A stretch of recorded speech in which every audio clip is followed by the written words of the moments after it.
I want to use the best visualization that I can possibly use today, which is your imagination, building upon Maturin's comment there. And I want you to imagine the supply chain of the future. The world is full of data. We all have so much data in our handsets, in our computers. Data is no longer a limitation, but the synchronization of that data becomes a real challenge.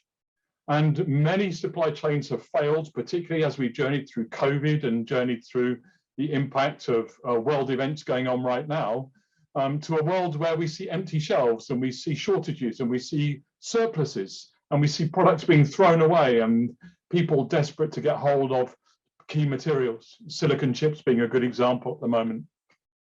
So I want to paint you a picture that says, if we're going to make supply chains work, we have to plan. And there's a saying that says, people who fail to plan, plan to fail. And planning is a very key part, whether you're a small business, a medium-sized business, or even a large business.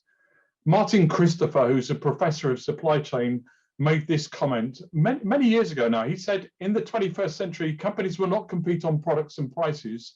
They'll compete on supply chains and services. And we see companies now like Alibaba, like Amazon, like Wayfair, who've now come to the forefront. And how are they differentiating themselves? Well, they're marketplaces, so they're selling almost anything that we want, but they're differentiating themselves on how to get stuff to you quicker and how to get stuff back from you effectively and efficiently. And I want to talk to the innovators who want to innovate around supply chain, because for me, scalability is only truly possible when we start to collaborate with partners, not trying to do it all on our own, because innovation comes out of truly disruptive innovation comes out of the convergence of ideas. And that convergence of ideas means we need to partner with logistics partners, with manufacturers, with suppliers, with our customers who are delivering to the marketplace. And so I'd like to think about possibly 5 different dimensions that are worth thinking about from the point of view of collaborating with partners in supply chain. And this is something you have to do both in advance to have a conversation with executives, but also as you deliver this to your customers and to the marketplace, we have to think about things. Number 1, rhythm. What's the rhythm of your supply chain? How fast is it moving? What is the drumbeat of the capacity and the processes within your supply chain? If your rhythm is out of sync with your partner's rhythm, then you've got problems. And that rhythm might be in the data, might be in the synchronization, might be in the payment terms. But if you are out of kilter, if you are out of sync, then there is a problem. And that problem will keep on repeating and keep on generating other problems through your supply chain. The second point would be scale. Are you truly scaling in the same way that your partners are? You talk about 10% growth, your partners are thinking about 5% growth. Again, you've got a problem of capacity and that ability to be able to grow as the market grows and as your business grows and as you bring innovation to market. A third area, which was touched upon by a couple of the earlier speakers when we start to talk about the Internet of Things, is granularity. To what dimensions are you going to focus on?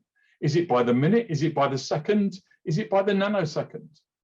If you again do not have the same granularity, then the synchromesh of your data, which is the oil of business today, will cause disruption. It will cause that crunch in the gear change. So granularity matters. How are you trying to deliver to the minute? You're trying to deliver to the hour or deliver to the day? If there's a mismatch, then there will be customer service issues. The fourth one would be speed. How fast do you want to work? If you put a Formula One driver into a normal standard car, they get bored. If you put a normal driver into a Formula One car, they're probably going to have a crash.